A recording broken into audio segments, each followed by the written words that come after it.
Olá, pessoal! Olá, famílias! Tudo bem com vocês? Hoje nós vamos fazer a retomada das unidades de massa que nós fizemos as atividades na aula anterior, tá bom? O que nós tínhamos que fazer no finalzinho da página 90? Nós tínhamos que fazer a comparação de qual animal era mais pesado e o que era menos pesado, os animais da tabela do Pantanal. Então, aqui na letra A, estava escrito assim: observe a tabela e responda. Qual o animal mais pesado? Então, é o jacaré, né? Nós percebemos que o jacaré é o que tem o peso maior de todos os animais que se encontram na tabela. Qual o peso dele? 280 quilos. Qual o animal mais leve? O lobo-guará, né? Aqui. Qual o peso do lobo-guará? 25 quilos. Então, ele é o mais leve de todos da tabela. Na página 91, nós tínhamos duas situações problemas. Na letra B, estava escrito assim: 2 veterinários estavam a passeio pelo Pantanal e encontraram uma onça, um jacaré e uma capivara machucados, que precisavam de atendimento no zoológico mais próximo. A caminhonete em que estavam só consegue carregar 500 quilos. Será que eles conseguiram levar os 3 animais de uma única vez, sabendo-se que os veterinários pesam 95 e 112 quilos? Caso não consigam, que sugestões você daria para que os animais possam ser tratados? Registre o seu procedimento abaixo. Então, aqui a resposta era pessoal, tá? Mas a Pro vai deixar um exemplo de resposta para vocês poderem refletir. Então, vocês podem se basear por esse exemplo aqui. Eles não conseguiriam levar os 3 animais de uma única vez, pois os veterinários juntos já pesavam 207 quilos. Então, aqui nós sabemos que não seria possível que os 2 veterinários, com o peso que eles têm e mais o peso dos bichos em cima da caminhonete, não seria possível que a caminhonete aguentasse, tá? Uma possibilidade seria carregar a onça e a capivara na primeira viagem, que já daria um total de 467 quilos, e fazer uma segunda viagem apenas com o jacaré, cuja viagem ficaria em torno de 487 quilos. Então, nesse caso, cada viagem, né, não excederia o total de 500 quilos, que é o que a caminhonete suportaria. Agora, nós vamos fazer uma análise da letra C. Ricardo queria saber qual o peso de um gato, mas não tinha balança em sua casa. Resolveu levar o animal até a farmácia mais próxima de casa para pesá-lo. Porém, o gatinho não ficava quieto e ele não conseguiu saber o peso dele. Como você poderia ajudar o Ricardo a descobrir o peso do gatinho? Registre abaixo sua sugestão. Para ele pesar o gato, havia uma possibilidade, várias possibilidades, mas uma delas que a Pro deixou registrado foi essa daqui, ó. Subir na balança sem o gatinho. Anotar o número registrado na balança. Depois, subir junto com o gatinho na balança e anotar o número registrado na balança. O peso do gatinho é calculado pela diferença entre os 2 pesos. Tá bom? Então, faz de conta que a Pro Eunice pesa 50 quilos. Vamos supor, né? Porque eu já estou bem além disso. Mas o meu gatinho, eu quero saber o quanto ele pesa. O que eu teria que fazer? Primeiro eu me pesaria sozinha, depois eu pegaria o gatinho no colo. E aí, por exemplo, sem o gatinho, vamos supor que dê 50. Com o gatinho, vamos supor que dê 51 quilos e 500 gramas. Um exemplo, tá? Então, eu vou descontar esse 51.500 dos 50, então eu vou descobrir que o gato pesa apenas 1,5 kg, tá bom? É essa sugestão que foi dada aqui. Na página 92, foi proposto que a gente colocasse a medida de massa, né, de cada produto que a gente comprasse, tá? Quando a gente vai ao supermercado, esse produto, por exemplo, o presunto, ele pode ser comprado por litro ou por quilo. Na verdade, as pessoas costumam comprar pela unidade quilo, só que em gramas, tá? Então, nós temos uma linha reta, né, que para chegar a 1 quilo, antes ele tem que passar pelas gramas. Então, por exemplo, meio quilo equivale a 500 gramas, por exemplo. E a metade da metade daria 250 gramas, um exemplo, tá? E a mussarela também, geralmente é comprada em grama, a não ser que seja para um grande evento, né? Ou uma padaria que compra de um distribuidor desse produto, vai comprar em grande escala.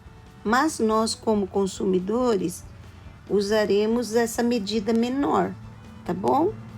O leite comprado por litro, refrigerante também por litro, o café em gramas, pode ser em quilo também, se vocês colocaram não está errado, tá bom? E carne moída em quilo, geralmente em quilo mesmo. E a proposta final da atividade era que você socializasse as suas respostas com alguém da sua casa. Geralmente o adulto da casa faria alguma correção, porque os pais, os seus responsáveis, eles costumam ir ao mercado e entendem melhor de medida, né? E como nós somos aprendizes, vocês são alunos ainda, estão na condição de aprendiz, então é muito importante fazer essa troca de informações com as pessoas adultas de sua casa. Tá bom, turminha? Então, aqui nós terminamos a nossa correção, tá? Agora, de hoje para frente, nós vamos fazer essa parte que é medindo o tempo, medidas de tempo.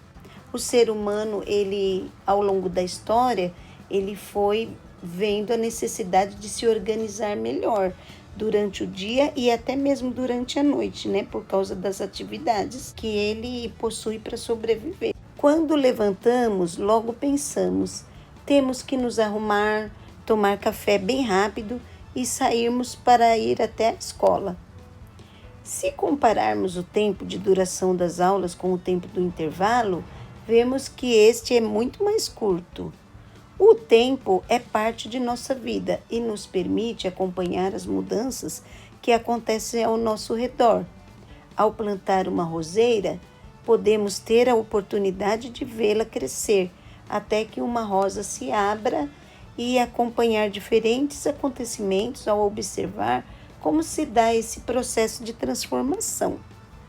Muitos poderiam ser os instrumentos para medir o tempo, alguns deles, inclusive, ligados ao nosso próprio corpo. Por exemplo, a pulsação. No entanto, as unidades que foram criadas para medir o tempo estão ligadas à duração de alguns fenômenos da natureza que se repetem de forma cíclica. Esses fenômenos podem ser a volta da Terra que dá em torno de si mesma e em torno do Sol. As mais importantes são o ano, o mês, o dia e a hora. Agora você irá pensar nessas unidades de medidas. O calendário anual é composto por 12 meses. Registre a seguir quais são eles. Então, aqui você vai colocar o nome dos meses.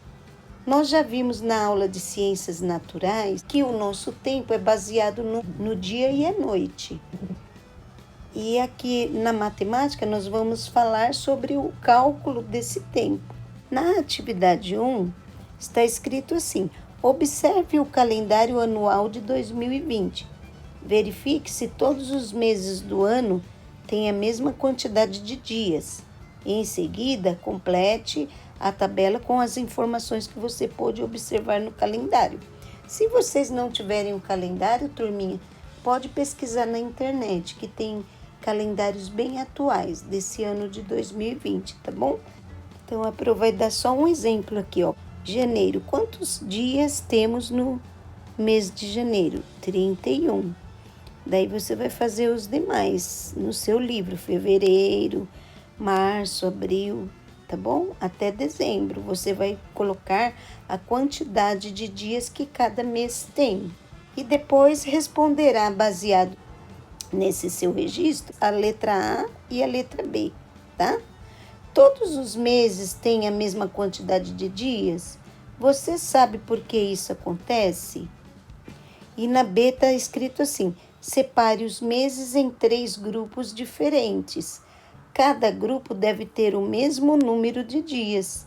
Então, aqui você vai classificar os meses, aqueles que têm 28 dias, aqueles que têm 30 dias e aqueles que têm 31 dias, que é o que ocorre no nosso calendário ocidental. Número 2. Complete a tabela a seguir com os dias deste mês, ou seja, do mês de setembro. Vocês vão preencher o calendário de setembro nesse espaço. E a partir desse preenchimento, vocês responderão as outras atividades, tá? A Pro não vai entrar em detalhes, porque medida do tempo a gente costuma ver desde a pré-escola, tá? E nós sabemos que é uma coisa mais comum para vocês do que os outros tipos de medidas. A medida do tempo é a primeira que é introduzida por causa do calendário. Então, o prezinho, né? Lá no prezinho a gente já começa a aprender a contar os dias, a saber o que é noite, o que é dia, por que que um mês tem menos dias, por que que o outro mês tem mais dias, tá bom, pessoal? E na página 95 também vai falar de bimestre, de trimestre, tá? Ó, o trimestre 3 meses, o semestre 6 meses. E teremos algumas situações, problemas para a gente resolver, tá bom? E aí nós vamos parar hoje na página 95 até o final, tá bom? Então, se tiver alguma correção, façam a correção das páginas anteriores. E a proposta da atividade de hoje é que vocês estudem as medidas de tempo, tá bom? Nós vamos parando por aqui, fiquem com Deus e até a nossa próxima videoaula.